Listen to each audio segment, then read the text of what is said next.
Books with Corey. This is J Preston Eby. Echoes from Eden, Book 1. We only got about 5 minutes of reading in. I'm trying to move my chair here. Chair felt like it was stuck to the floor for a minute. I'm not going to go through a big intro and advise people how they're going to take the reading today. I'm just going to go ahead and read. And we'll have to let the chips fall where they may. So God never meant, here we go, Echoes of Eden, Book 1. God never meant that first Eden to be man's destiny. He knew that Eden would never give him an Abraham, a David, or a Paul. There are lessons that in order to learn, man must go into the wilderness of temptation, into the crucible of crisis and battle. There are graces which can only be obtained in the midst of sore suffering. There is an obedience which can be learned only by the things that we suffer.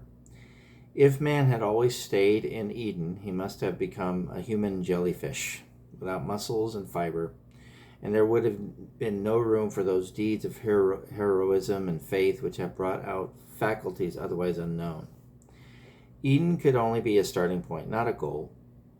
Through the process of redemption, and by the mighty working of the Spirit, men have received a power which the first Adam, in his innocence, never could know.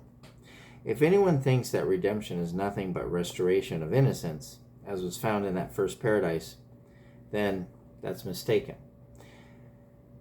God let Satan rob man of this in order to give him his own alignment instead.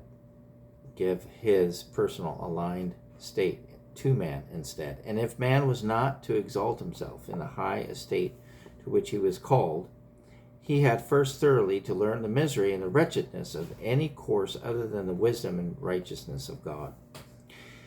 There is one facet of mature experience which is often missed, yet it lies at the roots of capability on any level, and none can be sure of himself and his proficiency in any profession without it. Learn this one truth, and a great secret thou shalt surely know. Glorious and perfect was Adam our father in Eden's lovely garden, yet one thing was missing from his glory and perfection, without which no man could ever fulfill the wonders and potentials inherent in being in the image and likeness of God. Adam, for all his wisdom, did not know good and evil. For that very reason, he fell prey to the shattering calamity of his temptation.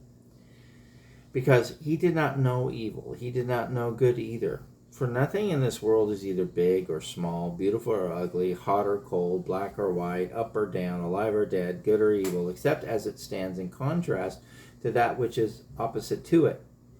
He who lacks a knowledge of both good and evil will fall an easy prey to the devil, and his vital knowledge, alas, can only be gained by the experience of good and evil. Innocence is beautiful indeed, but innocence, knowing nothing of experience, falls an easy prey to every harm and danger before it. How we all love the simple innocence of little children, but how swiftly do they, in their innocence, stick their finger in a light socket or dash out into the street in front of the speeding traffic. Innocence is sweet, but it is fraught with all kinds of dangers because of this very thing.